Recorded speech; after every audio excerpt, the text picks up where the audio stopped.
And ఇంకొకటి ఈ పేరెంటింగ్లోనే చాలామంది ఈ మధ్య రకరకాల వర్డ్స్ వాడుతుంటారు. స్ట్రిక్ట్గా ఉంటారు పేరెంట్స్, కొంతమంది ఫ్రెండ్లీ పేరెంటింగ్ అంటారు. ఈ డిఫరెన్స్ లైక్ ఎలా ఉంటే పిల్లలకు కూడా ఇష్టంగా ఉంటుంది? Strict parent obviously strict parenting అంటే ఎవరు కూడా ఇష్టపడరు, బట్ కొన్ని విషయాల్లో ఉండాల్సి వస్తుంది. సో ఏది బెటర్ అంటారు? ఏ ఏజ్ గ్రూప్ వాళ్ళకి ఏది అప్లికబుల్ అవుతుంది? స్ట్రిక్ట్ అంటే చాలా మంది రాంగ్ అర్థం చేసుకుంటున్నారు, బీయింగ్ రూడ్ అని చెప్పి కదా. నేను స్టార్టింగ్ పాడ్కాస్ట్లోనే చెప్పాను, రెస్పెక్ట్ఫుల్గా ఉండాలి, పిల్లలతో ఒక గెస్ట్ లాగా మనం ట్రీట్ చేయాలి వాళ్ళని అని చెప్పి. ఈ స్ట్రిక్ట్లో కూడా సెట్ ఆఫ్ హెల్దీ బౌండరీస్ ఉన్నాయి అనుకోండి, స్ట్రిక్ట్ మీనింగే డిఫరెంట్ అయిపోతుంది. Strict is nothing but not being rude. గట్టిగా అరవమని కాదు, ఇదే పని చెయ్యి అని ఏమంటారు రూల్ పాస్ చేయడం కాదు, కమాండ్ చేయడం కాదు. ఎగ్జాంపుల్ ఒకటి చెప్పండి. అది రిక్వెస్ట్ కూడా అడగొచ్చు నువ్వు స్ట్రిక్ట్గా అంటే.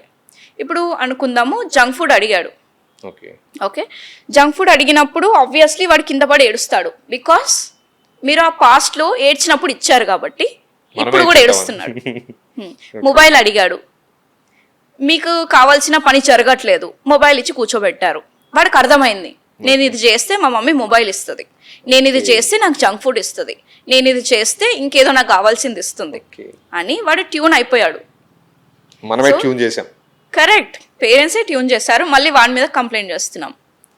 ఇప్పుడు ఒక హీరోయిన్ ఉంది, విలన్ వచ్చి హీరోయిన్ని తీసుకెళ్ళాడు, ఓకే. ఇప్పుడు హీరో ఏం చేయాలి? యాజ్ పర్ లా ఏం చేయాలి? ఆబ్వియస్గా పోయి తీసుకొచ్చేదానికి ట్రై విలన్ తో ఫైట్ చేసి హీరోయిన్ తెచ్చుకోవాలి. ఇక్కడ ఏం జరుగుతుందంటే విలన్ దగ్గరికి వెళ్ళి హీరోయిన్ తో ఫైట్ చేస్తున్నాం, నువ్వు ఎందుకు వెళ్ళావు అక్కడికి? విలన్ తో ఫైట్ చేయడం మానేసి హీరోయిన్ తో ఫైట్ చేస్తున్నాం. అంటే ఇక్కడ విలన్ ఎవరు? స్క్రీన్స్ అనుకుందాం, జంక్ ఫుడ్, ఏదో బ్యాడ్ థింగ్ అనుకుందాం. హీరోయిన్ అంటే మీ చైల్డ్, హీరో అంటే మీరు. మీరు విలన్ తో ఫైట్ చేయకుండా హీరోయిన్ తో ఫైట్ చేస్తున్నారు, ఎంతసేపు అరుస్తున్నారు, కొడుతున్నారు గట్టిగా. మళ్ళీ పేరెంట్స్ అవుట్ ఆఫ్ లవ్ చేస్తున్నారు, అంత కరెక్ట్గా జరగాలనే ఒక ఇంటెన్షన్తో చేస్తున్నారు, బట్ రాంగ్ పద్ధతిలో చేస్తున్నారు.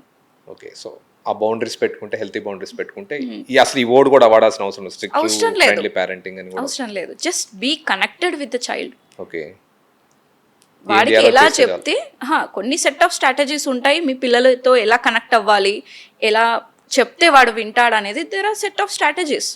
అవి తెలుసుకొని మీరు పాటిస్తే ఇట్ విల్ బి ఈజీ కదా. ఓకే.